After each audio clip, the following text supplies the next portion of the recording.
right, guys, welcome to the show.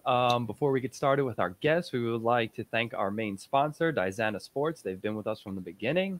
If you go to their website, dizanasports.com/overshot, you'll get 5% off your order. So definitely go do that.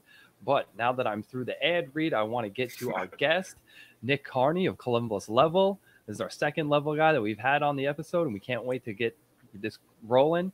So we're just going to start off like we normally do, and we'll let the conversation take us. What was the first time you played paintball like? Where was it? And yeah, man. I mean, first time I played paintball was like a lot of kids was, we got I think I got a Talon off my buddy. I think I traded him like skateboard trucks for it or something. And I had a group of buddies who were playing, and we went to like in their backwoods and just started playing. And that's kind of where it started, was just playing in the back, playing in a backyard, and like, just doing typical like capture a flag and stuff like that. And then from there, I was lucky enough to have a field that was close to me that was called Battlefront at the time. And it was a gunpowder factory that blew up. So there were structures there when they opened it. That's dope. It was, I remember we went there for like a scout non-official outing. And that was it. After like I went there that one time, I think at that point I had a Spider Victor, and from that point on, I just kept going almost every other weekend. I was working. I was working on a golf course. That's what I was doing at that time, because I was still like 15 when I first started. My mom would go drop me off, but I was able to mix enough money to buy a bag of paint and go for the weekend. Right. So it started with there, and then just kept growing and growing. So I started out playing scenario in the woods with a group of buddies. Right. That was how I got started before tournament scenarios. I love them. Now, have you played any of the Living Legends or any of the other big games? I know you said you mostly played big games. So, I mean, I get down the East Coast essentially, from Sherwood Forest. Went there. I want to go this year. Sherwood Forest is a dope time. I mean, dope. There's a 3-story castle made out of railroad ties, and then there's like octagon castles scattered around. And we went for like a supernatural themed game, which was like, we were just gonna play paintball. We didn't know what was going on until like I remember we were playing and we moved up, and this guy had a rain stick and was like shaking it, and walked up to my buddy and was like, "You're out. I'm a swarm of bees." And he was just like, what? Like, what is going on? So then like, we were like, okay. And then the next year we went again, and we were like, we're all dressing up. It doesn't matter. Yeah. Like, we're dressing up. And that's when I remember I saw Tyler Hallman's video when he has a tiger onesie on. I was like, I'm about to be a sneaky tiger. So literally like got fabric, went to my buddy's mom, and she made me a tiger onesie. And then that's when we started, like, I started just, saying I was a sneaky tiger and was just going around playing events in a tiger onesie. So it was entertaining. But I mean, Hell Survivors, I've been up there for Tipman World Challenge, which was, I played with a C3 pump, which is like the Tipman gun that ran off propane. Yeah. So that was a wild time. I've been up there for Monster Game and all that stuff. And then, I mean, I've been to Living Legends. It was when it was at CPX, maybe Living Legends 7 or something like that. And it was actually the guys from Detroit area, Damage Inc. They're all old school dudes. They all use like KP Sheridans and stuff like that. But we actually met them because we went and played at Jaeger's Paintball, which is subsurface. It's in Kansas City. It's limestone mines. It's like a cave, right? Yeah. So like it's a constant like 60 degrees year round, which was sweet. But we went there for it. They advertise it as pumps, pistols, and paint knives. We're like, what's a paint knife? Like, I need to check this out. Oh, dude, we got there and we're playing, and like first round, sure enough, we hear footsteps coming. We're like, what's that? And dude just runs by and slashes us. We're like, what just happened? Like, so like we met those guys. They were super cool. They're very eccentric role playing. Like, eccentric role playing. Like we played a game because they're the guys who had the original Double Troubles with the Browning butterfly grips on it. Okay. And he had like a Minotaur helmet on. It was just like, what is going on right now? Like, this is entertaining. But those guys hit us up to go play Living Legends, and we're like, yeah, sure, cool. You know, Sean Scott was in charge of CPX at the time, and we already met him through, was it Spec Ops or Smart Corps? Smart Corps. Yeah, I was sponsored by them. He originally was like the guy that made the Living Legends. Yeah. I went there the first year. I went the year he was general. So yes, Sean Scott, man.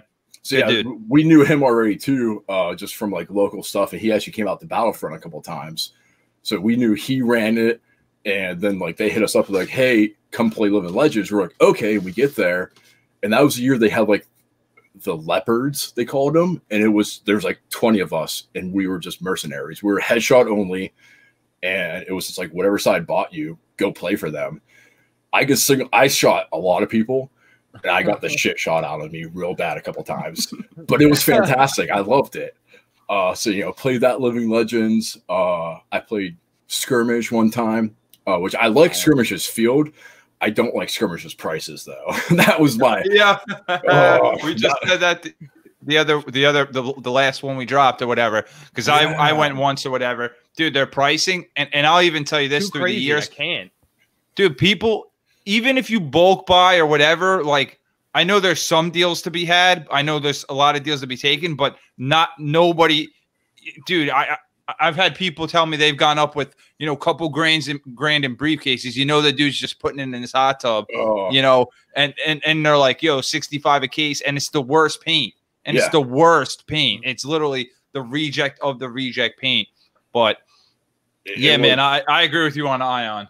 Super, and I don't know if it was Ion we even went for. It was maybe like Stalin or something like that. Stalingrad. I just found the rubber wristband actually like the other day when I was cleaning. So yeah, been there for that. I've been down to Wayne's World in Florida or Alabama. Florida, yeah. Is it Florida? So I've been to Wayne's World. I heard we went to.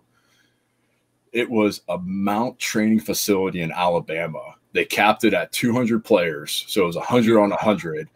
And we went there, we played that, and like that was like there was a 5-story hotel, there was a tunnel, it was wild, and that it was a lot of fun. But yeah, I mean, I've been up and down the East Coast. Like I said, I was over in New York for that woods ball tournament. Woods Ball World Cup. Yeah, it might have been the last. Have they done one in a while or no? So they coming back. This year it's going to come back. They're working on doing everything. We were just there actually for an unofficial, you know, practice type of deal where we were kind of testing out the fields for them because, you know, I used to be on the Master Blasters. He used to be on the Master Blasters, like ground zero, like that whole camp. You know, Jerry and whatever Kevin are putting it on. So they're going to put it on. They had some weird rules with now things are kind of clearing up. Or I don't know if they're going to have to do those. Like, you know, instead of having everyone start at the start box, it was going to be 6 feet away. You know what I mean? You know, no double peopling at bunkers, no bunkering, but. I mean, we'll see where it goes. I don't think it's going to have to be that extreme when it goes. But you said you played it.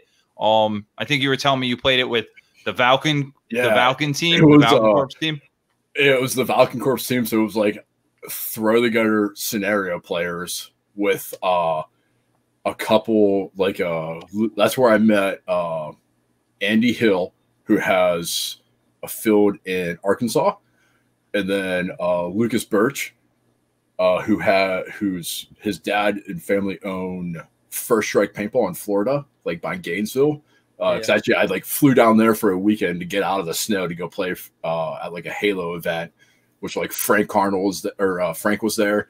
Right. We got to go to the Vanguard factory, which was like really like funny to see and like interesting. Like shout out to Frank, he did a lot with that with what he could do. And then we stayed at Frank's house, so it was fun. Yeah, Frank's the man. He's a local guy. He was actually at that practice we were just talking about. Oh, okay. That's like he's such a silly dude. I always love running into him because I never expect to run into him, and then maybe at that Valken event is when I met him because he was playing all American. Yeah. Because it was like All American was playing that. I feel like I want to say Lockdown played it. There was only like I know, like Bad Company played. No, that wasn't the year he played. So Okay, you know, okay. I know I'm no more the nerd on all this stuff. So like kind of like the back check here. Yeah, lay knowledge down. So it was Falcon Corps. It was a team called Upstate Hate. Upstate Hate. Yeah. Which was a lot of dudes from that you know, they're 518 Ninjas. They're also like refs at pro refs in the NXL. Okay. The one dude Tim, he refs everything. You guys, I think there was like 4 or 5 there. There was only 4 of us. I know that. Reservoir Dogs scenario team, maybe. Or something like that. Upstate Hate is who beat us for second, and All Americans took first. Then we took third out of it. But yeah, I remember it was interesting to say the least. I mean, you know, Gino, he was super sweet. You know, he pretty much said, "Hey, listen, you guys representing Valken." You know, and like we already pretty much had Valken gear. We could wear like whatever mask we want and stuff like that. And I just remember he was like, "Here's a case of paint, or here's a skid of paint." We're like, "What?" He was like, "Here's a skid of paint. Like practice the day before, shoot at the event." We're like, "This is amazing!" Like, okay. Valken's our paint sponsor. They're pretty dope. They hook us up all the time. Yeah, I mean, and shout out to Andy Potter. You know, I've known Andy for a long time now because he was rep in our area for a while, and then that's when he like moved down south. Actually, I'm supposed to have him on my podcast soon. We were just talking back and forth. Dude, but he was great, man. Yeah, dude, super down to earth dude. You know, and like he'll get stuff done for you. Like very honest, very good dude. But yeah, like I played a lot of scenario paintball, and like I said, I traveled pretty much up and down the East Coast playing different scenarios here and there. So I mean, it was a lot of fun. That was how dude, I thought I had a big resume. No, that's like I don't know if I should I should be like proud of my scenario play, but yeah, I've been around and like there's still places I gotta get to. Like I need to get to EMR. I haven't played EMR and like so sick. I've been there. It's so sick. I always see videos. A couple of my buddies went and like was the last year for Castle, or is it this year? I don't remember how it fell. I don't know if I missed it. I'm gonna be very sad. You definitely missed it, bro. You're out, bro. I'm sad. You're out. You know what? I'm surprised Andy hasn't said anything. Yeah, EMR was super sick. Definitely. I wish I would have got there. Seeing all the like the videos of like the guys going uphill, downhill, and like the blues guys were always super cool. Like I met those guys a couple different times. They were always down to earth. I feel like they always had beer in a pod with them too, like their beer pod cups. But yeah, and like the bunkhouses there too. Like that sounded like a fun time. So yeah, I missed out on that, but yeah, I mean it was a good time and whatnot. Yeah, I made it to 2 Castle Conquests. It was sick. It was sick. I wanted to go the year that I thought it was a good idea to get the arrow gun, like the thing that went on the compound bow. I was like, oh man, this thing's gonna be sweet.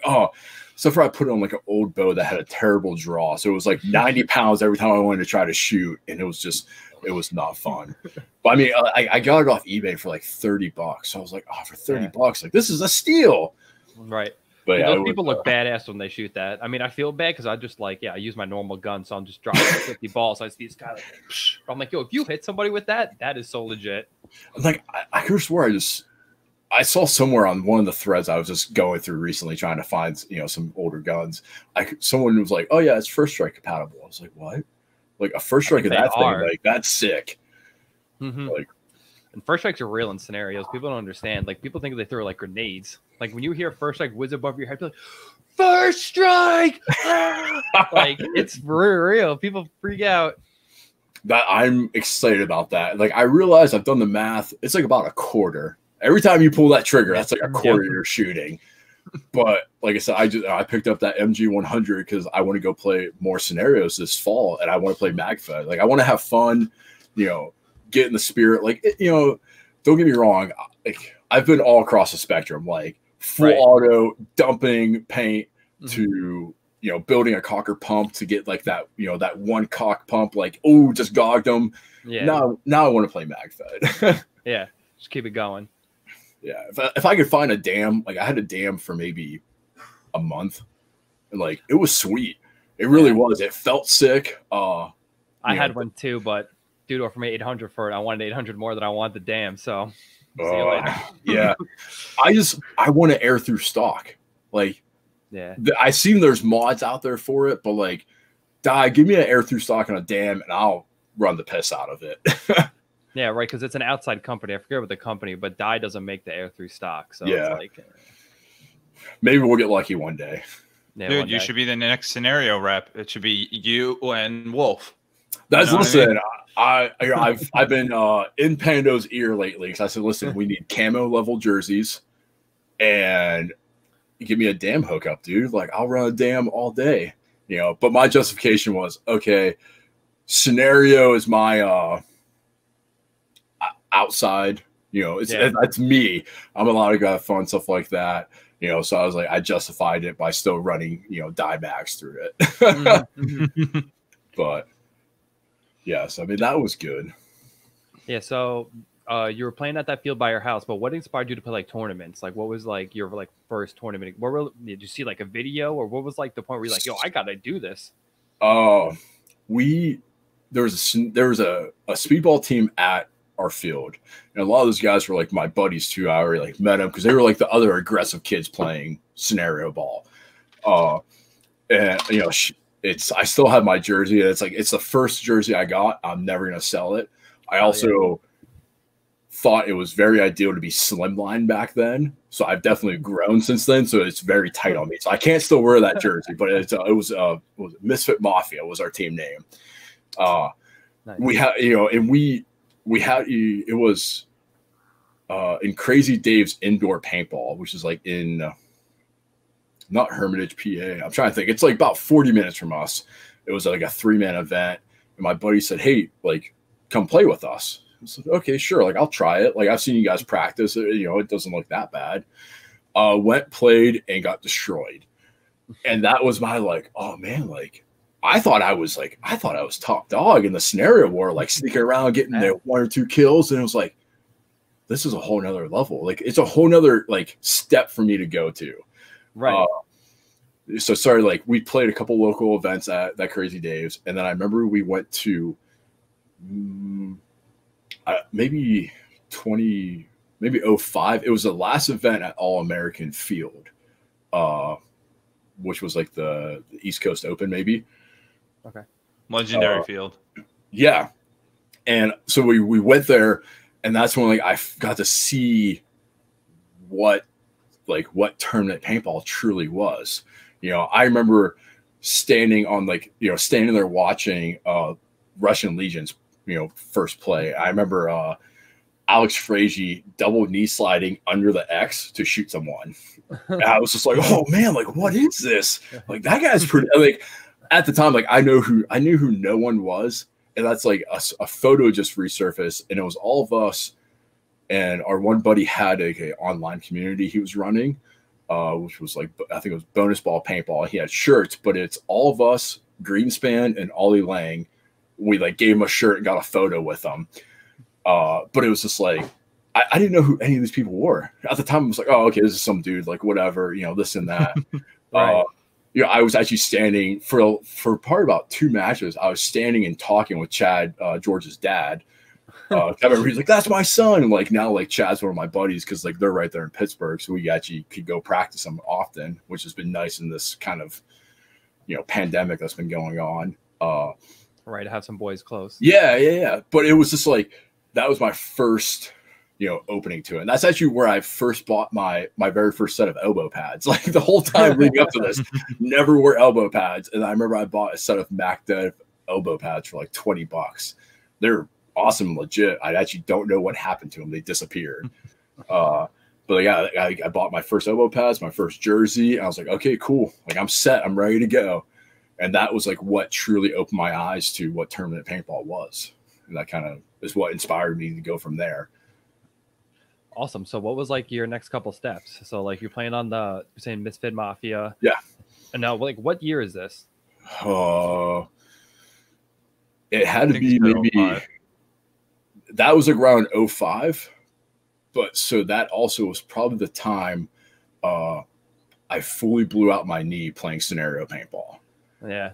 It was my sophomore going into my junior year of high school. And I remember like got the flag. We were playing capture flag. I'm like, got it in like 30 seconds. I was like hyped. I'm like, okay, cool. I'm running it back. Yeah, like we're gonna set a record.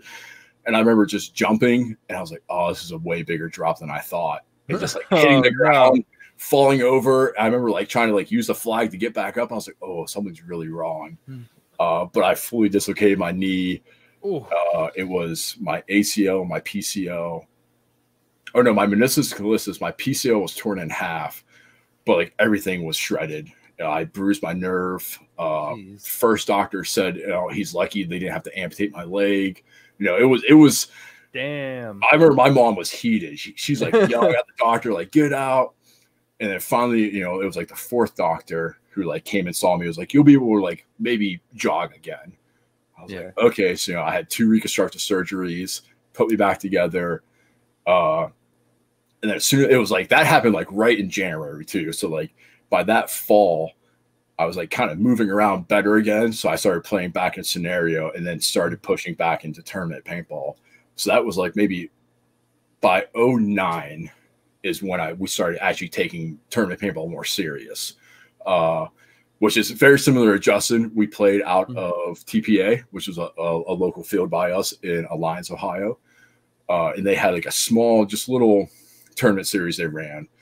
So we did that for a little while. You know, we progressively got better until we were actually winning like D5. And I think finally we won out D5 and then we jumped to D4 and we were winning in Division 4. And we actually won entry to MAO. That was at OXCC or OXXC. OXCC, yeah. So it was the Mayo that was there. We went there and it was Division 4, I believe at the time. And we won it. Like we won Mayo. And it was just like, it was race of 2. We weren't playing X ball. But yeah.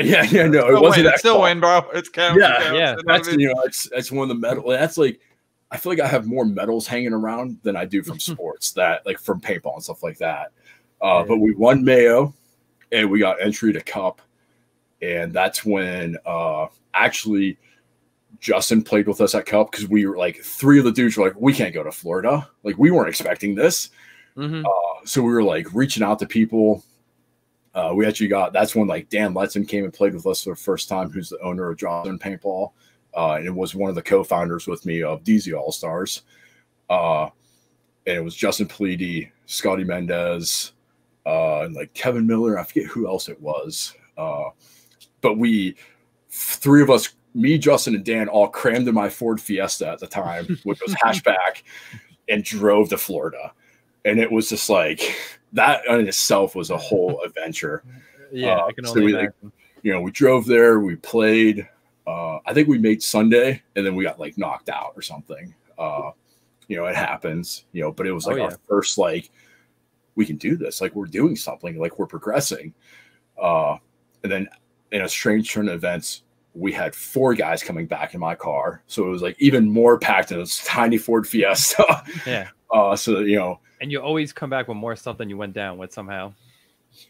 Yeah. Because I feel like somehow we got paint off someone. So we're like, oh, we need this. And we're like shoving paint in the pods in the car. And like, I think I had a backpack on my lap and I was a driver. And I think I had a bag under my feet too. Like, it was just, we had way too much stuff. Like, we easily could have died multiple times. But that was like from there, like, you know, it was, and then I feel like a lot of us who played on Columbus level jumped around on different teams in the TPA area. Like I jumped on a team called Eminence for a little bit from Mississippi because they kind of fizzled out. Like one of them was getting married. Another guy was moving off or something. So, you know, because we were all right probably in like our early 20s. Like I think I just turned, I don't even think I was 20 yet. I was 20. I wasn't even 21 yet when all this was like happening. You know, so then we started jumping around on different teams. And like I played with Eminence. That's why I started doing more regional events, or not regional, national events. Because I remember we went and played Chicago because I was like, you know, the next closest thing to us. And I think the first year we went and played Chicago was actually when I I met a group of guys who then actually became like good friends of mine, which was like the Tauntauns at the time. So like Axel, Colombo, like those were kind of guys. Oh man, it's escaping me the guy's name who actually gave me his jersey. I pitted for him. Like I was there, and they had 6 players, and like it was Axel's dad was in the pits, and like you could see they were struggling. I was like, oh, like, do you need help? And like in broken English, he was like, sure. So I started helping him, was potting, stuff like that. And you know, that was 2012. So then from 2012 on, like me and Axel and Colombo have all been friends, which is like beneficial. Like yeah, Vegas, you know, like Vegas, we were like, hey, do you guys want to practice on Thursday? Like they're not a pro team. I mean, they should be. They're a pro team pretty much in Europe. Yeah. You know, so it's like we can practice you guys and we're not going to give you looks, stuff like that. You know, it's not like we're practicing someone else in the pro league with us. And they are super excited too. And like we know they're good competition too. Yeah. So it was works good. Out both ways. Oh yeah, like we made that bond super early, and like he's someone I'm very privileged to call my friend. So you know, started with that, and then it was shortly after. I think Eminence lasted maybe 1 season, 2 seasons, and then that's when like Justin was playing on G4H at the time. Like that's when that came about, which was like a bunch of local guys who on paper was like a phenomenal team. Like, oh man, these are all stud killers. But they like, I think they won like maybe only a couple matches here and there because they were playing MSXL because that's like the closest regional thing we have to us. And that's when Dan was like, listen, this is falling apart. You know, like we're going to get the band together. And that's when we formed DC All-Stars and started essentially the legacy that now has become Columbus level. Yeah, that's awesome. So like you started DZ All-Stars and what year was this? This was 12? Like 2012, 2013, I think, is when we kind of like started playing MSXLs. And what division did you guys start at? We started out in D4 Race of 2, and then we started doing some D4 X-Ball also towards the end of it. We started accumulating enough guys that were interested in it. But we had the field owner's son who was 13, his best friend who was 13. Like we had like kids on the team. Then we had other OGs that were like coming into it. Like, you know, actually I was just talking the day, Todd Brown, who plays for Detroit Action now. It's probably single-handedly the #1 Tipman Effect fan. Like if you see anything posted anywhere that's a Tipman Effect collection, like it's his. It's hilarious. But like, so we had a good group of guys kind of funnel into us. So you know, some guys from Toledo, pretty much everyone who's on the team right now, with the exception of Danny Schauerhauer, Matt Askren, and Sam Seelberg. Those 3 guys, you know, essentially weren't on the original or didn't come into the original DZ All-Star program. So we started out playing, we're winning regional stuff. We won like free World Cup entry, and then we won MSXL overall for D4. Then we actually won like D4 Race of 2 overall because we went and we won Cup. Sweet. And that's like we had Zach Freeze guest with us. He plays for Carolina Crisis now. He was like in the area, you know, but we had guys who were from ECK or like Punishers back in the day. We had some of those guys playing with us, so that's how they knew Freeze and stuff. So he hopped on and like helped us. But yeah, like we won that, and then from there, you know, just bumped up a division and went to X-Ball, and just kept it going. You know, we were usually a Sunday team, and we're progressing pretty well. Yeah. So at what point in time did you guys like realize like, holy shit, we can actually take this all the way if we keep going? I'm gonna say probably around the D2 era when we were playing D2, and just we were very like consistently doing well, and that's when we're like with a little bit more like we're there. Like at that point too, we're already traveling to PAP or the paintball adventure park Okay. Maryland. Okay, where Revo was from. Revo was from. So we were already starting to travel to there and practice. You know, we were practicing A team, brawl, the lower Revo teams and stuff like that. But that's like when pro Revo, like Revo was like letting us practice them more, and we were like putting up a fight with them. And that's when we were like, yo, like we're contending with pros and not getting our shit kicked in. And like at the same time, you know, we always call them, when we talk about going and practicing, we refer to them as Philly, which is just Chad, Sam, Ryan, and Tim. And then usually Russell from Smart Parts will come in. Yeah, he'll come and hang out and play, or Spesh will be in the area. He'll come and play. So we refer to, like, you know, we would go practice with the Philly guys and we're contending. We're not getting our shit kicked in. That's when we're like, we can do this. Like, we can do this stuff like that. Which then it was right around succeeding in D2 is kind of when like the DZ All-Stars kind of, I'm not going to say fell apart, but that's when our program suffered a blow, which was our lower D3 and D4 team kind of dissolved. And it was like, at that point, we didn't have, it's like, who are we going to practice? Like, we have some teams come and practice us, but we don't have people to practice. We had issues with paint sponsorship at that time. You know, it was kind of like, what are we going to do? This and that. And that's when P3 reached out to us, you know, about being a P3 factory team. And then that's when Pando reached out to us from Level Up about going to him, because he's wanted a pro organization in Ohio since he started playing with Bobcats back in the day.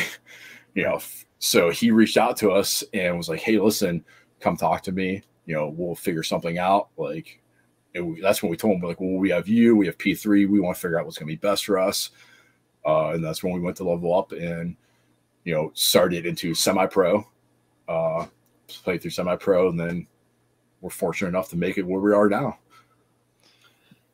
No, with that being said, then, I mean, so yeah, you had two competing offers and everything. Obviously, you ended up going with Pando, and like you said, he kind of wanted a pro team, you know, and he made his way through. You know, I know he worked for Dye, and then he opened up his park and everything like that. So he reached. Did he hear? I mean, did he hear through the grapevine that you guys were kind of dissolving, and he was looking to do that? I mean, or is it just kind of the timing? Or, I mean, did he reach out to you guys, or was it kind of like you guys?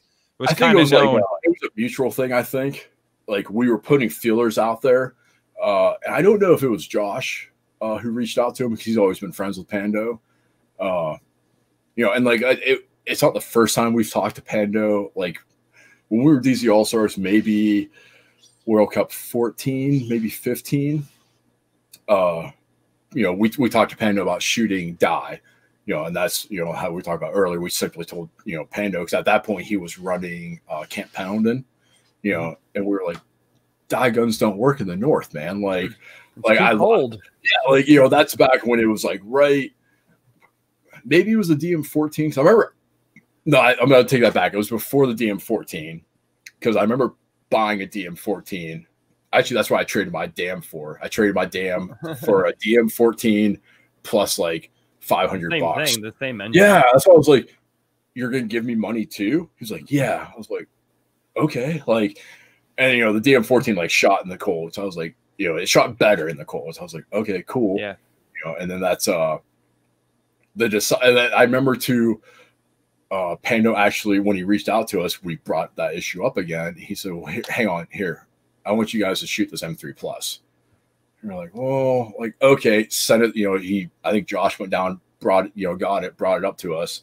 We shot it in the cold. It's shot. Okay, let's put crap paint in it. It's shot. Like, okay, cool. You know, because it was hard because we were already a Lux team at the time, and that was part of the thing going to P3s. I don't know if we were gonna have to switch to P3 or to Planet, which we were like a Planet team. Then we shot Shockers. And then from Shockers, we shot them all, man. Pretty much, yeah. And like, I just put the CVO bottom on my Shocker. Like, I love my Shocker to death. It shoots good. I'm super excited to have it for ICC too. Yeah, I've been shooting CVO too recently. Oh yeah, so nice. That's so nice. but yeah, so like, you know, we went all through the platform and we were like, okay, we have 2 top tier gun offers on the table. Like, what's up with soft goods and stuff like that? What's up with paint? You know, so we got all the offers given to us and came together as a team, talked about it. And that's when we decided, like, going with Level Up is going to be great because Dave's already having a good organization going. There was already lower level teams for us to kind of help with and help move. And that was like part of the thing too. He was like, yo, like, there's lower teams. I want you guys to work with them, which has been great. You know, like, don't get me wrong. Like, I love working with lower divisional teams. Like, look at our little stud, Colton Dole. Yeah. You know, little dude's 5 foot, if even. Like, it's a small little dude, and like, he loves to roll his gun, and he loves like learning from us, and he's like a sponge. And that's like the same thing with all the other like divisional kids we have at Level Up. Like, they come, they watch us. That's like, and that's, I don't know how I think it started with Logan, and with us being a green like jersey team, we started calling them our green beans. You know, so that's like what we started referring to our little kids as, like, our green beans. So we have to like grow up the green beans and then harvest them and stuff like that. But yeah, it was a hard choice, but an easy choice to go with Pando as a sponsor. And like, looking back, like, I'm super glad we did. And like, no shame or anything like that to P3. Like, John over there is a super good dude. Like, we still go practice those guys because 50% of the P3 team is old, like our D3 team and stuff like that, and we're all still friends with them. So like, we'll still help them out and whatnot.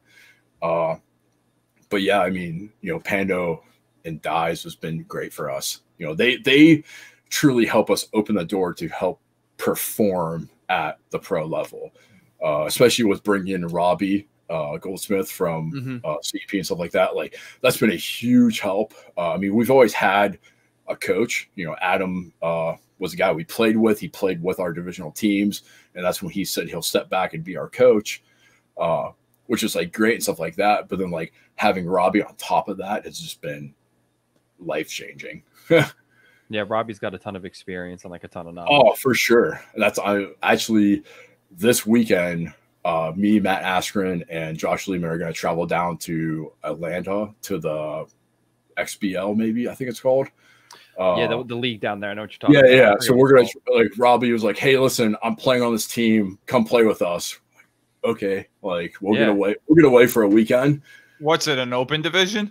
Yeah, it's open division. So we're going to go play that and have fun. Kind of so like, who's on the team? It's you, Robbie. I don't know. I know it's me, Robbie. We're good. Like, there's at least 4 of us. And he's kind of like, he said some other names here and there. I'm excited though to go see my one buddy, Damien, who plays with the newbies. He's playing on a team that's playing that league. So I'm excited to see him because I haven't seen him, since Vegas.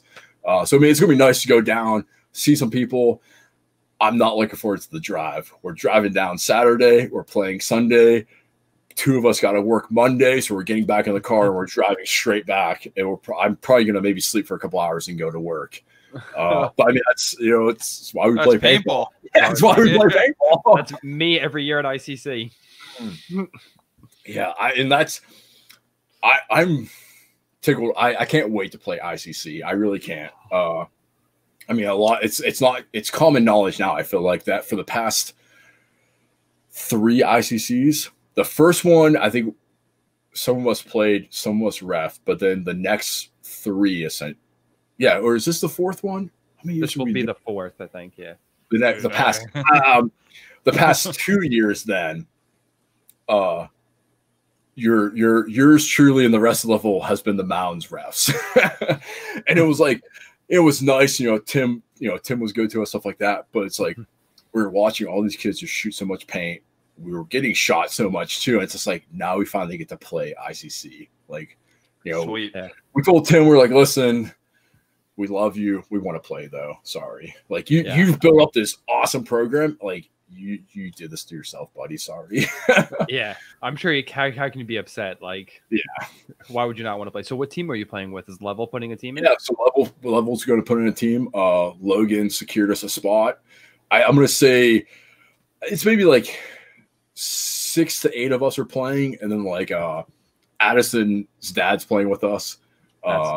Which is like Addison's dad's been phenomenal. Like he's always been there at practices with us. If we need a body, he gets on the box, and like the Winstead name is built on laning. Like between Addison, his dad, and like his brother played too. Like, and they're all like, you know, they're not slim guys, but they'll shoot you off the break. And when there's 3 of them on a team, like it's terrible. Like, but and, you know, that was like Mick's been playing. He played UWL with. Dude, I played against them. I think their team failure to flatline. Yeah, failure to flatline. Yeah. So I mean, he's been playing. Like he hasn't stopped playing. Like Mick's always playing, always down to play. That's like, you know, me and him we went up to GRC to go play that open 10-man tournament. We were actually thinking about going maybe to this one. It was. We couldn't. No, because I asked them, and then all of a sudden they limited the spots. I didn't tell you this, but I actually asked them, and then they were like, we got to go from 8 teams to 6 teams because of the limit or whatever. And then, well, yeah. Now you tell us what happened. Yeah, I mean, it was there. Yeah, it was like, it was cool. Like we got there, and like that night, you know, because I drove up Sunday morning because I was like, it's 3 hours. That's no biggie. Like my girlfriend jumped in the car with me. This is the first time she got to see paintball too. That's cool. So I was like, hey, like, you know, she's interested. Like, let's go. You know, we drove up, and they're like, it's only hyperball. Like, okay, that's fine. And like the field was, I feel like the field's hyperball was smaller than ICC or more open than ICC's like hyperball. So it was like, it was strange already. And like a lot of fields do this, and I get why they do this to dry up wetness, but like there was peat gravel on the like in spots, and like running and diving in peat gravel, like rocks. Yeah, like everyone did it when they're in like recess and stuff like that back in the day, but it's just like, man, like I don't want to do this. And luckily enough, they were like, do you want to play front or do you want so-and-so to play front? I was like, oh man, he's got this. I'll watch over him. Which, I mean, it worked out really good. I think we almost finished preliminary matches. So we were getting ready to play our 7th match. We were tied for 3rd, and we needed 10 points to go into 1st. We were like all excited. And that's when we heard like them yelling, a commotion, people telling people to stand apart. We're like, what's going on? They're like, where's your mask? Just keep your paintball mask down. Just stay out there. The cop showed up and shut it down.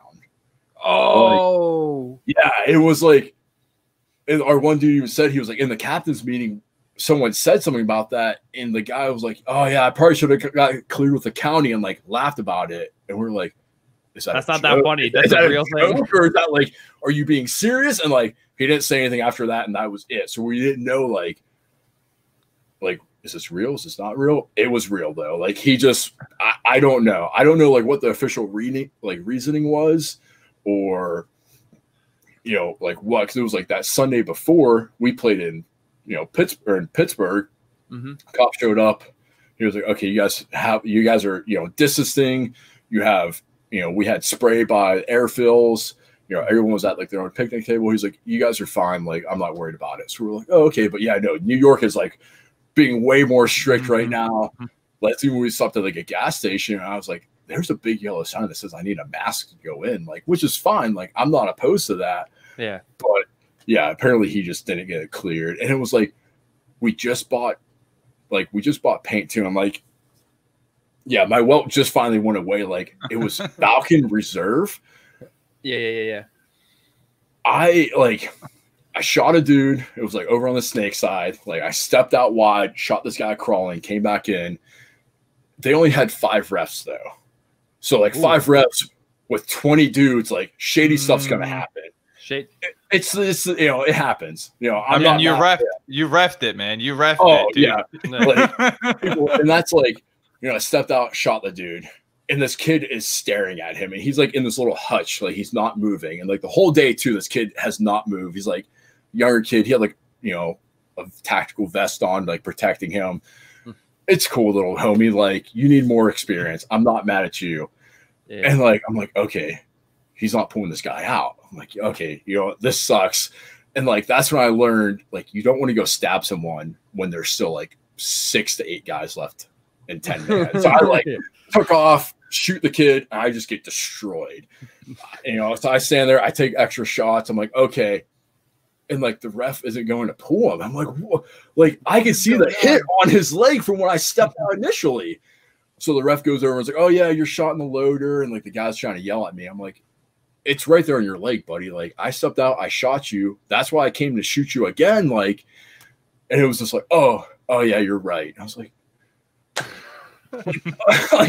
and like the head ref thought I was going to yell at him. So I like walked back around to the dead box. And like afterwards, he was like, you shouldn't have been talking. I was like, I was trying to, I was like, I explained it to him. He was like, oh, okay. It was like, it was nice because it's that 10-man like feeling when like no one really cares. Like you guys, you're all there to have fun. Like you might be mad in the moment. As soon as you step on the field, you guys are laughing about it. Right. So like no shame to the player, stuff like that. It was fun though. Like I had fun. It scratched that 10-man itch for a little bit. Right. Yeah. I mean, it's not a real 10-man unless there was a little scuffle. Yeah. Oh yeah. And that's like, there was females playing. I remember my girlfriend was like, I thought there'd be more girls. I was like, this is actually a lot of girls. Like maybe like there was like 4 or 5 floating around that were playing. Wow. But like they were the ones MFing each other in like back in their little sections about you should have did this, you should have did that. I'm like, whoa. Yeah, everybody calm down. Yeah. And like it was nice too because I got to meet a couple people that were like, oh, you're the level player. I was like, oh, hey, like what's up, guys? Like they're like, oh, like talking about the webcast and stuff. So it was like nice to meet those guys, talk to them. Some were like the lockdown guys that played. Okay, yeah. And like our one teammate Ryan Hollowell went there and played the Winter League. So he's already kind of like the one guy was like, oh, I know Hollowell. I was like, oh, that's how I know I can't trust you. Like you said that name. But yeah, it was just nice to like bullshit with those guys and like talk to them about that and like give them a couple of words of wisdom or encouragement. It's an enjoyable thing to be able to do now. Right. While we're on that topic, your first pro event, man. I mean, everyone watched all the games. How was it, man? I mean, it was wild.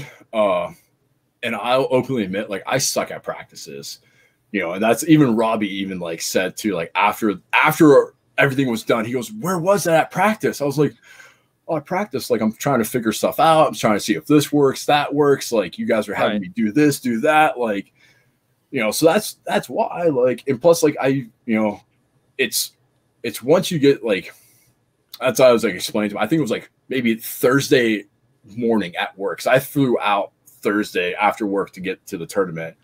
So I missed practicing with Tauntauns and Ironmen, which, it sucked, but it is what it is. You got to work, man. Got to pay. Yeah, that's unfortunate. I'm fortunate enough. I just started a new job this year, and it's phenomenal because it's Monday through Friday. It's a 9 to 5. I have banker's hours. It's great. Yeah.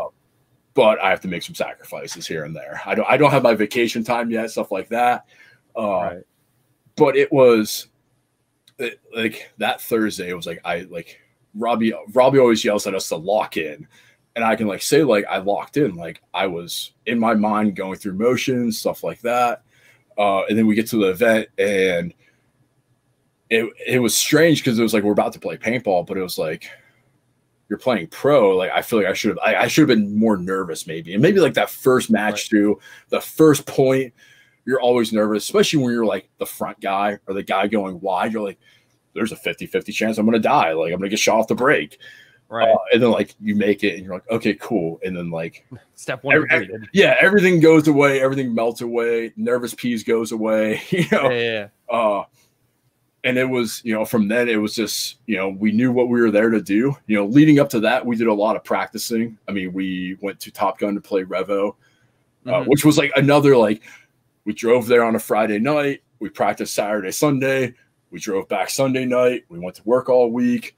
We then, like, that following week, we drove to NRG's field, which was like another 10-hour drive. Like, drove there, practice, drove back. It was those 2 weeks leading to that tournament was the most like exhausted I've ever been, I feel like. Yeah. But your podcast is called The Weekend Grind for a reason, man. Yeah, and that's, and that's where like, you know, I talk to people, stuff like that, where, you know, my coworkers were just talking about Atlanta, like, so you're going to drive there, play, and then drive back. Like, yep. Yeah. Like, it's just, it's part of it. Yeah. You know, that's like, I'm very fortunate that my girlfriend's understanding. You know, she's like, oh yeah, like you like it, that's fine. Just when there's a tournament, like you might have to pay for me to fly instead. I was like, oh, it's like we'll work it out. Like that's okay. Right. Hear that, or I'll shove you I in the can car. go. Right. That's what's important. Yeah. Oh yeah. Yeah. You know, she's like, it's something I'm passionate about. She's very into it. She thinks it's super cool. So I was like, oh, like this is awesome. Like, hey, you're a winner. Yeah. Same thing with my girl. She's like not into, like, she'll never go to an event, but all I have to do is, hey, honey, I have a tournament. She's like, go. Yeah. Do you. Yeah, so I mean, you know, she's like, and that's like, I've always been fortunate enough to have, like, my mother's been super supportive of me playing paintball.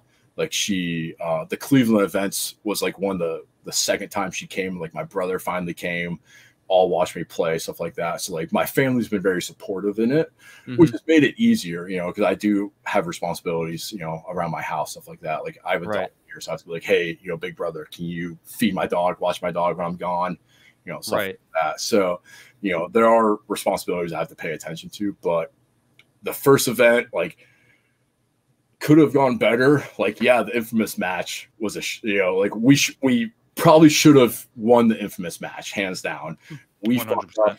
We did, you know, we did stupid stuff. You know, but it was like, I think, you know, Maddie and what's Rich even said too, like we're playing paintball enough, doing enough stuff that people were saying our names, you know, like I had, you know, 2 or 3 good points, you know, to the point where I, Carnage, you know, that was the funny part. Because now we've been talking about, I need to find you know, a Carnage cocker. Like I need one of those. I've always wanted one of those, but you know, they're sick. Now I need one. So it was to the point where like we played good enough that we made our name for ourselves. And like after the matches too, like you know, Pando's really good friends with some of the Dynasty dudes, like you know, Frazy and Marcelo. You know, those guys came up to us and we were like, hey, like you guys did good. Like we expected to, you know, you guys weren't going to put up a fight, and you guys have been putting up fights. Yeah. Because I'll be honest, like going into the season, I didn't know a lot about like Columbus level or anything. And on my lunch break, I was watching the Aftermath game, which went on forever. Almost got me probably in trouble at work. But after that, I was like, yep, I'm a Columbus level fan. These guys are fucking what's up. Yeah, that's the match too. Like the guys in GRC were talking to me about stuff like that. They're like, yo, man, like that match was sick. It was like so sick. It was a good match, you know, especially like Aftermath. Like we've played Aftermath in semi-pro, stuff like that. So we played against some of those guys. So we kind of knew like they're not going to roll over and take it. Like we're going to have to stick it to them. But, you know, that's when they had A-Rod and stuff like that. Was when we, you know, that was that season we played them and stuff. So we knew like and that's the other thing too, is like we've collectively all probably in the off season watched a stupid amount of last season's event and stuff like that. Yeah. You know, we were watching film, watching certain players' tendencies, especially as soon as we knew who we were playing. We were watching and watching and watching. Just to kind of figure out, because we knew like they don't know our tendencies. Like they don't know that like maybe I'm, you know, I might be on the Dorito side these couple of points. Maybe I'm on the snake side at this point, and then maybe next point I'm going up the gut. Like, you know, so they did like we knew that we had the upper hand with people not knowing our tendencies, and we were going to get the end of that. You know, and that was Robbie put us in a good mental state going into each match, helping us with that too. Dude, that's so sick to hear, because like, yeah, I just love that people are putting in the extra work, like film time, and like, you guys treat it like it's a real sport. Like if you guys played football, you'd be watching tape on all the opposing players. Yeah, I mean, it's great that at the, you know, the pro level that we have that ability. You know, Go Sports, stuff like that. You know, they're doing great stuff. You know, Darren, who is one of the Go Sports guys from Ohio, that's who pulled me up on. It was like, you know, me and Justin did the Twitch webcast a couple times. And that's when he shot me a message. Was it Philly? I'm trying to remember what event it was now. When he was like, hey, I think it was Chicago. He was like, hey, do you want to come up on like the big screen? I was like, what? Like my calling's getting answered. Like, yes. I'm so excited. So like I was super pumped about that. But you know, like Go Sports has been doing such great things with providing paintball to everyone and stuff like that. You know, being able to go back and watch it. You're like, yeah, there's a monthly subscription, but it's the same as having a Netflix or a Hulu. Like, but you watch something you're passionate about. No, I agree. And then yeah, it gives you the opportunity, especially if you're like trying to play in like any like the X-Ball format. You could watch teams and like study. Yeah. Even if they're a good divisional team, they make it to Sunday and they're on the webcast, you know. And that was something too. Like I remember when we went to Mayo, you know, Dan wasn't playing, but you know, I remember I was like, "What are you doing?" He was like, "I'm just going to go. This team's about to play. I'm going to go watch them." And he was one of the first people that kind of told me, he was like, "You need to watch all the good people to figure out what they're doing. If you see something that they're doing that's working, like try it. If it works, awesome. If it doesn't work for you, maybe it's not for you, but you tried it, you learned." So that's when like, and that's one of the things I can like try to, you know, like, or give words of advice is like, just if you're at an event, don't play your match and go home. Like you're at a paintball event, watch paintball, hang out. You know, I love walking through the divisional. Like that's Vegas. If I wasn't with the team watching, you know, if we were scouting a pro match, like I was over in the divisional sides, you know, walking around, watching games. You know, a couple of my buddies, the A team, you know, those guys were my buddies. P3s were playing, newbies were playing. So I, you know, just always, I felt, I don't want to say it was my duty, but I felt like I needed to go like give words of advice. You know, if I saw someone doing something, like, hey, yo, why are you doing that? Oh, you're right. You know, so it was like, it was nice and humbling to go do that in the divisional side of things. But, you know, you get to see stuff too in the divisional. You might not see it in pro, you know, and it's something that might be super wild. And you're like, how's that working? It might work in pro, it might not, but it's a different outlook on it. Yeah, no, you do like study everything because, like you said, even if it doesn't work for you, if you know like a certain thing, you recognize it when your opponent's doing it. Like, oh, I see what you're trying to do. I see what you're doing over there. Yeah, that was, you know, it's one thing that it's one thing I hate, but it works is bounce shots. I don't like shooting bounce shots, and I've even said to my teammates before, and they've yelled at me. You know, they're like, okay, go sit here and shoot this bounce shot. I might sit there and shoot like a bounce shot or a lane for like 2 pods. And at that point, like my ADD is kicking in. Like I want to, I need to do something. Like, I want to go do something. I remember telling them like, yeah, I was thinking in my mind, like I'm bored. I want to go do something. I'm going to move here. And they're like, no, don't do that. So yeah, sometimes I get squirrely with it. Hey man, but that's work. Sometimes you like freestyle a little bit, as Will Royal likes to say. You freestyle out there and you make stuff happen. And that's I've always got compliments too from like refs and stuff like that. Because I mean, I'm like almost 6'2". You know, I'm not a small dude, but like I'll fill out somewhere wide or somewhere quick. I'll make good bumps, or like I'll get in the snake. And that's usually I'll be like, oh man, like you got in the snake, like you're not a small guy. And that's like, you know, Justin and Tyler and Danny, even like Sam, they're all like a head shorter than me. Yeah. That's like, you know, usually Danny's playing on Dorito's side with me. He'll be like, hey, did you see the shot? I'm like, no, Danny, because I'm a foot taller than you. I show it to me. And then I'll be like, well, hey, if you stand here and shoot, oh, you're not tall enough. Never mind, buddy. Yeah, well, when the W was in, you were probably the only one that could shoot the window. That was my favorite time, was because I did track growing up. Like I really didn't do any sports, but I did track. And my favorite thing was literally like off the break, sprinting up and then jumping and dunking on whoever was trying to come near me on the wall. It was glorious times.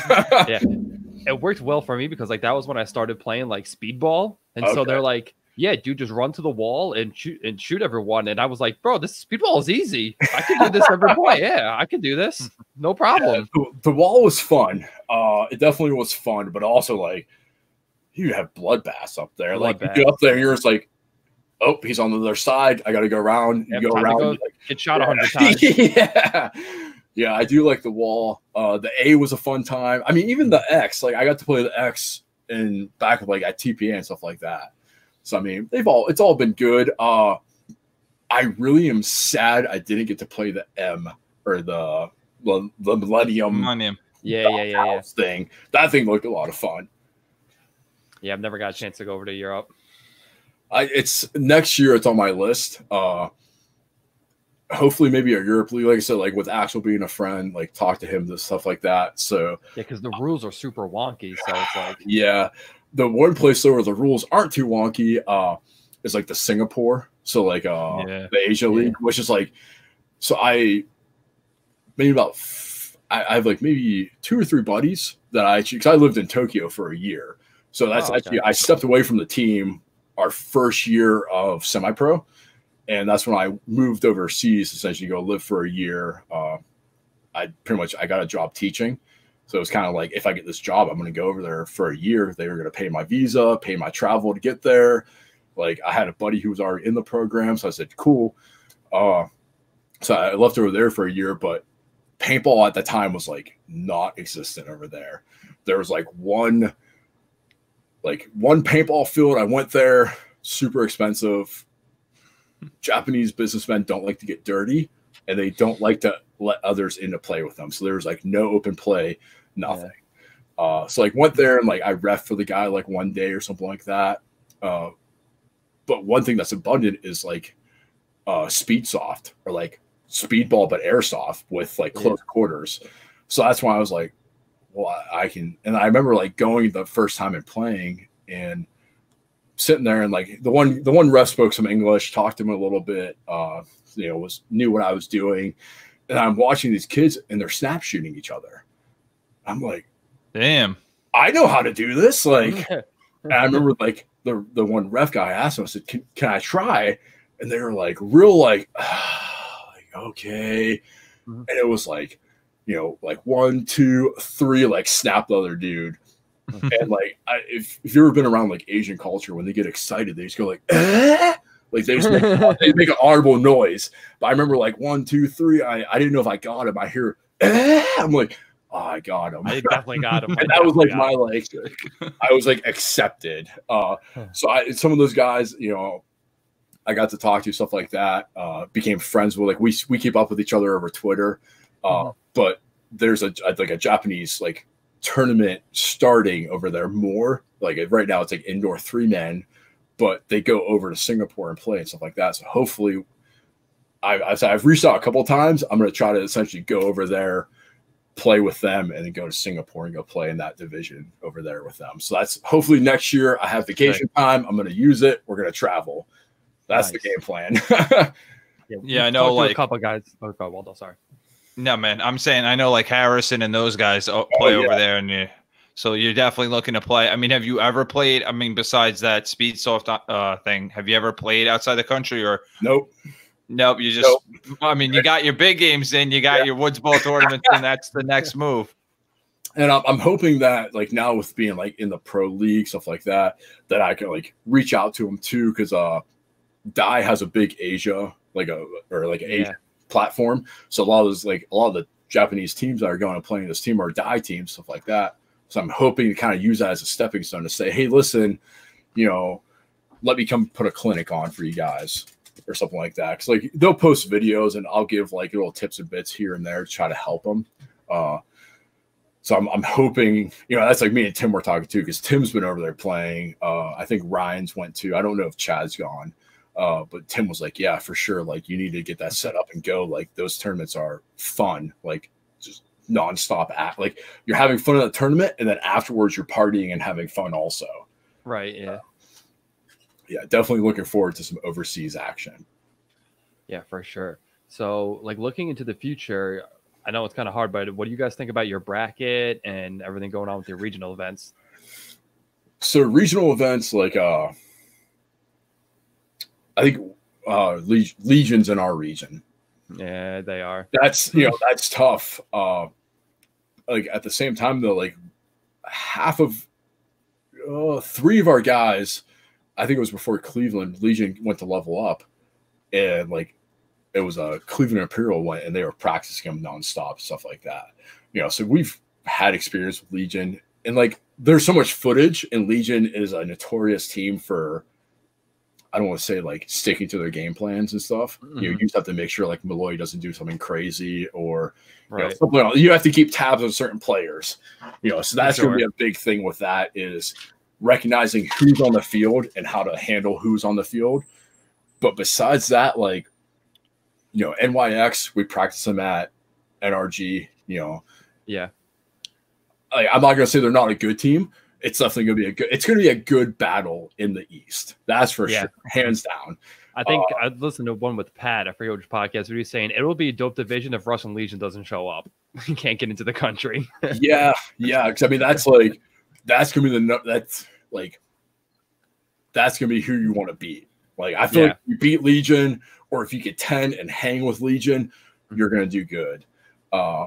Which I'm super excited about the regional stuff. I'm super excited about like the rumor about potentially ESPN being involved with regional stuff, you know, because right now there's no sports happening. They need content. So, you know, it would be awesome. Yeah, that's been a rumor. Like that.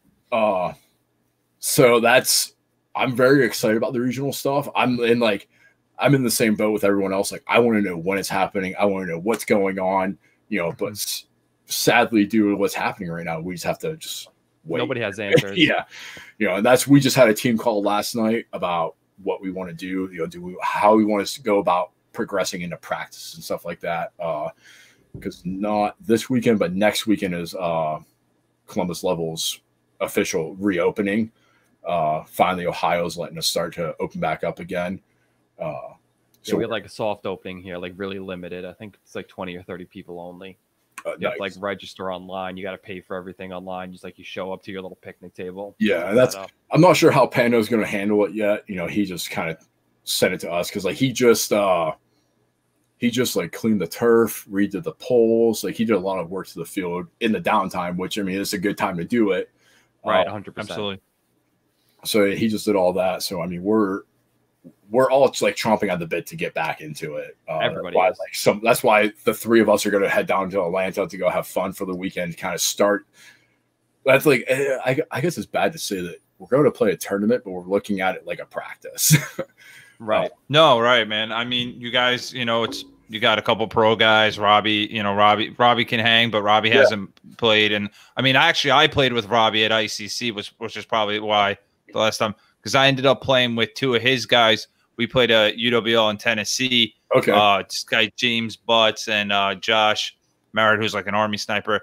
But I hopped out the car and they're like, dude, we only got 9 dudes. We know you're on Master Blazers. I'm like, I'm not on anymore. They're like, well, you want to play? I'm like, all right, fucking grab some gear from him. And, you know, ended up playing, meeting Robbie and anything like that. Yeah. Off I went, dude. Give me some shit and let's fucking go, man. Got to play that ICC, man. But no, I mean, are you playing? So going back to that regional thing, I mean, this kind of opens up because I know you like to play scenarios, you like to play the Woods Ball stuff. You know, you're playing this Open Class Expo tournament. I mean, why didn't you do a full full level line or anything like that? I mean, is there any talks about maybe? I think because I know you said MXXL is close to you. I think they're doing an open division also. I heard they are. We just kind of were talking about that too in the call, if we want to do that or not. So right now it's on the radar. We're currently discussing it in Discord right now, trying to figure out if it's something that is going to be good for us. The pro is it's going to be like a practice of all, you know, if we have 10 guys, 11 guys, or even 8, whatever, to go do it, you know, it's somewhat close. You know, Aaron Bennington that runs it too is a super good dude. So we would love to try to help him out with giving him some more teams and stuff. Probably already at least 2 or 3 of our guys I think it's the weekend before they're doing divisionals, or not the open class. I forget how they worded it. They were doing it, but usually like Logan, Askren, and a couple other guys, like we'll try to travel to MSXLs to help coach our lower divisional teams, stuff like that. So I mean, we're gonna be there regardless. It's like a 50-50 right now if we're gonna play. I don't know like what the official word is. I don't want to be the one that says anything and then gets yelled at. That was like a big discussion too. It was like who on the team was gonna be the first one to say something stupid and get trolled on the internet. I can say the winner was Tyler Doyak on that one. Yeah. So he poor guy. Yeah, I know. We were like, were you thinking? Like, what were you doing? But everyone thought it was going to be me, so I didn't win that one, so I'm excited about that. But right? Yeah, sometimes you're just happy it wasn't you. Oh, for sure. And like, I love saying stupid stuff. You know, like and just talking about stuff like, maybe mechanical die gun, not saying that's a thing or not a thing. Say it's a thing. Let's get the internet riled up. Not saying that, as a die team that I can confirm or deny that. But yeah, it was just, we are excited about that regional event, especially because it's kind of in our backyard. Right. So we'll see. that'll be my final answers. We'll see. Yeah. So for me, like the last kind of question is, we were talking about the ICPLs before, and you were saying you were playing. Do you have like thoughts of doing the Chicago event, the last event of the year with the team? Oh, dude, maybe, honestly, like I said, like I like going. I feel like a lot of us just like playing paintball. Strange as that may sound. There's, I mean, half our team though, we always make fun of them because they don't like having fun. Or we'll be like, hey, we're gonna go play. Like for example, next weekend, like I'm going Saturday to go play rec ball to have fun, to hang out.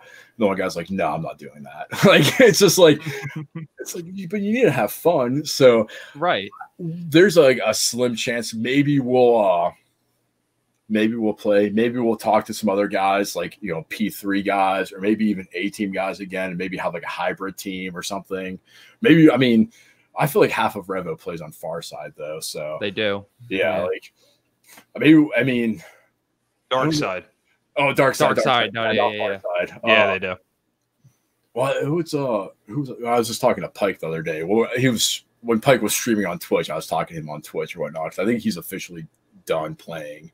I don't know if that's out or not yet. Ooh. I don't know if that's out or not yet. I mean, casualty of COVID. I mean, he's getting the adult card. He's about to get married. He bought a house. Like at some points, you have to. I don't want to say grow up, but yeah, I don't want to say grow up. Because at my age, I'm about to be 32 this year. I'm like, hey, we're the same age. I'm going to be 33 this year. Yeah, like I don't have any plan on slowing down. Especially I want to keep playing. So like you said, like I have a girl, that is comfortable with this and understands it. Like, okay, cool, you understand it, and like I make enough money that I can do this. Like I don't like. Right, like I make enough money in my regular job so I could do. Yeah, it's not like it's make or breaking the bank anymore. It's not like I was, back when I was like working at GameStop selling video games, making minimum wage. Yeah, I always read online that GameStop is like statistically the worst job. I worked at GameStop too for a little bit. I mean, it wasn't terrible. Like I'm not gonna knock. I feel like I've worked at all like the fun places. Like I worked at a pet store, then I worked at like a Hot Topic for a minute, and then I worked at a GameStop. I worked at Best Buy, and then I worked at like in the Geek Squad, and like finally like now I have my job with IT. But like I had all of the fun jobs that like paid just enough money for me to like okay, if I budget this, eat ramen for this, get mom to do this, I can do this. Okay, cool, we're in. Yeah, we can still play paintball. All right. Yeah, and that there was always definitely a hustle in growing up to like have enough money. Like I went to school for art. Like I'm not making money with that degree. That degree is costing me money. It was cool if one or two buddies bought some artwork, some sculptures, but it was like that was like the one thing I remember. I sold a piece. I was like, oh man, I have like extra $200 now. I could buy this paintball gear, this or this. It was right, like, getting a new loader. Yeah, I think that's what bought my camo grills. I was like, okay, I'm gonna get this. Then I was like, hey, Moorhead, I need that camo mask wrap. Hook it up. Meow, right? Meow. Yeah, oh yeah. And he was like, oh, okay. Like I can. That's my proudest moment. Is I feel like I have 2 out of his 3 mask wraps right now. From, like, that's sick. The styles he's had. Just because like he's always been a local dude. I remember I think it was that Woods Ball tournament.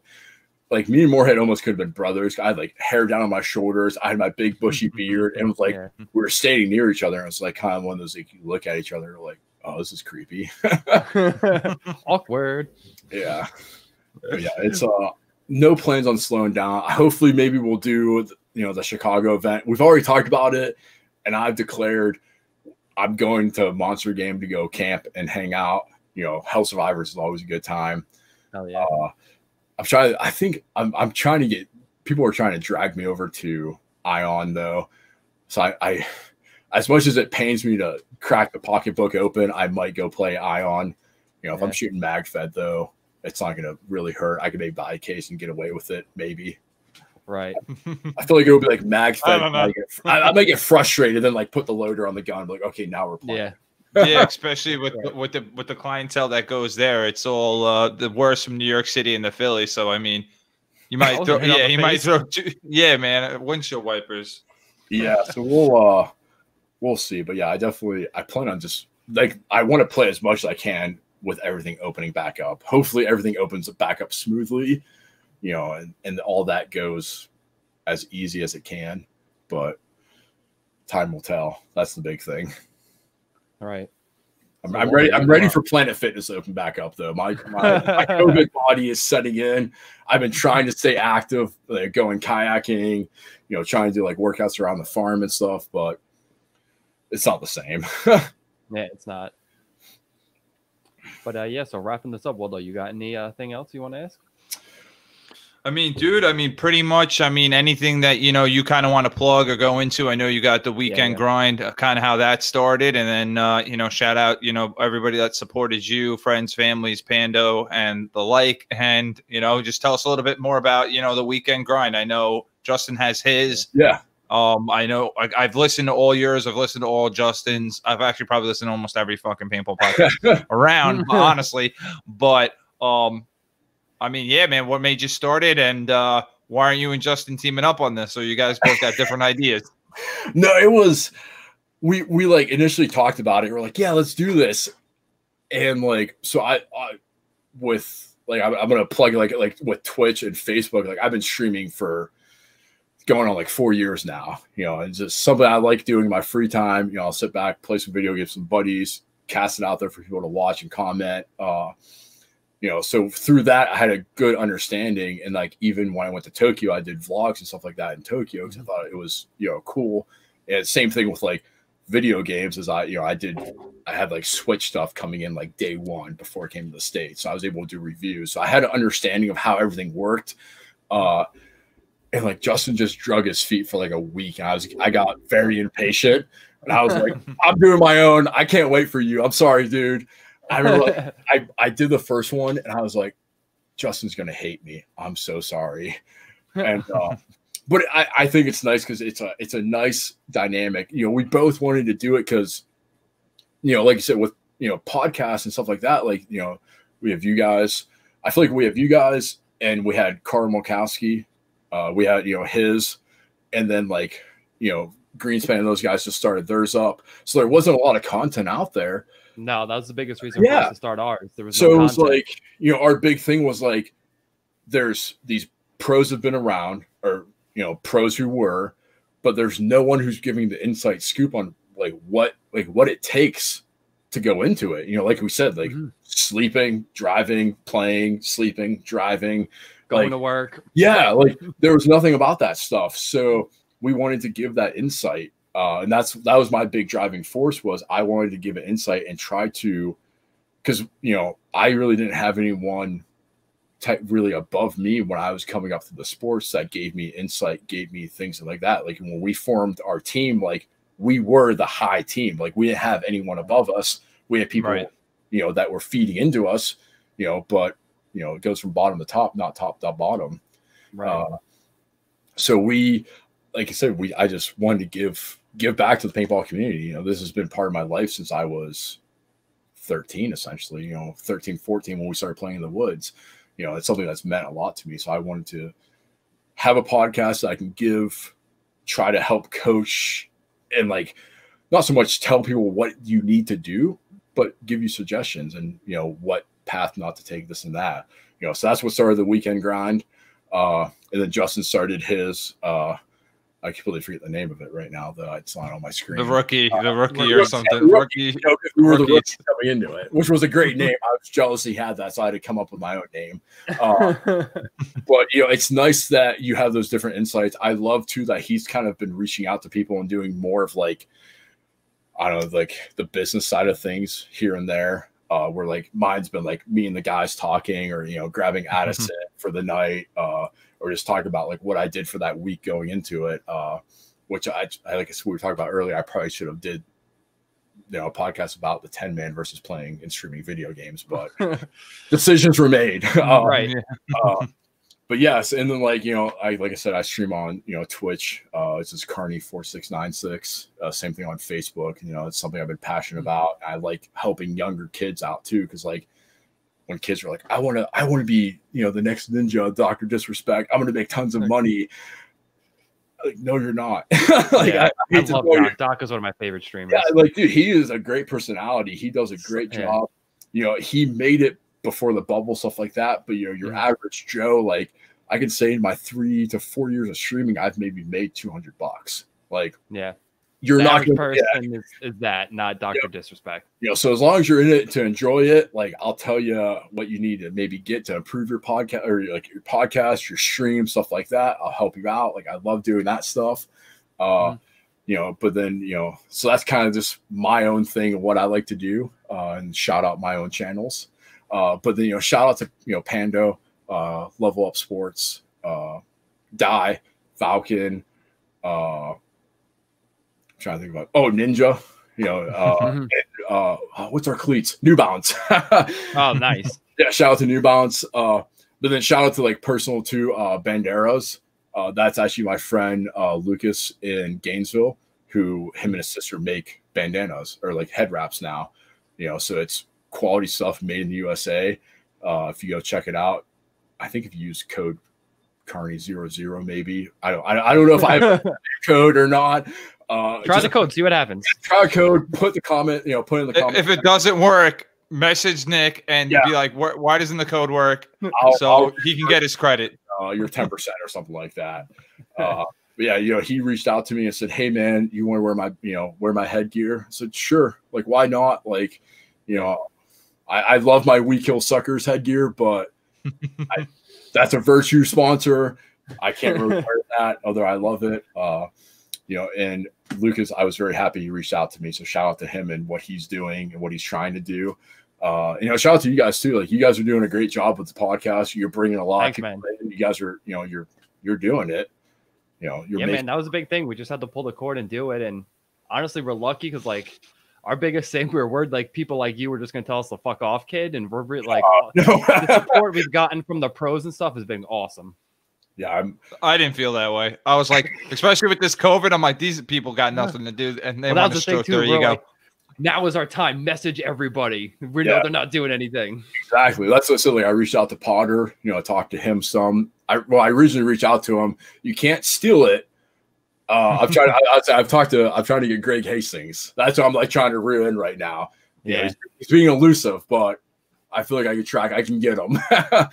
I'll let you go because like he played on us on Ground Zero for the second ICC. Oh, okay, yes. So I'll let him do your podcast first, and I'll pull my strings. Oh yeah. Whoever gets him, I would say I just want, he hasn't done stuff in forever. Like I want him to put some content out. Yeah. I remember talking. It was like at a paintball extravaganza, talking to him and stuff like that. And then he came to Battlefront for one of our big games during his like tour of duty. Yeah, that's why I got to like meet him. So like Greg, like, come on, come give some insight. Yeah. Honestly, now that I'm thinking about it, because I think he might be journaling the Cousins Long Island big game again. I might just corner him when he's there, like, dude, because we have stuff we could do it like on the go with our interface runs off batteries. Oh, so I might just be like, dude, sit down right now. We're gonna do a podcast. You got 30 minutes. We're gonna do a podcast right now. That's pretty much how I got. And it was very unfortunate that both me and Justin did Painter the same weekend because I was going to do Henry, but Henry was like, I have to go. I have to drive back. So I was like, Eddie, I have a laptop and a snowball mic. Get in my car. He was like, what? We're gonna do this right now. I was like, listen, I have a beer. Get in my car. So Eddie Painter will get in your car for a beer is what I'm saying. Nice. That's good to know. That's good to know. Yeah. Then he hopped out of yours and jumped in Justin's, right, to get a ride home. Yeah, I was like sitting there. I was like, "Oh man, like where's?" He was like, "Oh, Justin's my ride." I was like, "Oh, mistakes were made." Because Justin was bragging on me. I was like, "I didn't know. You didn't say anything." How was I supposed to know you were going to ride with him, man? Yeah, he was like, "Well, you were doing Henry." I was like, "Henry had to leave," and like. Amaro doesn't like people. Yeah, I mean, thank you guys for having me. Dude, no, thank you again for coming on. Yeah, anybody else you want to plug before we wrap this up? I mean, I think we hit them all, right? That's pretty much it. All the major people have been hit. Just shout out to all the players out there who are jonesing and ready to play. Yeah, get out and go to your local field and support it, man. Yeah, go play paintball. Pick up that dream gun you've been waiting for. That's probably sitting there on eBay now because people need to make money because of COVID. So, right. Yeah. So wrapping it up, everyone go spend your stimulus check and there you go. Easy, man. Yeah. Spend it on paintball though. Nothing else. Nothing else.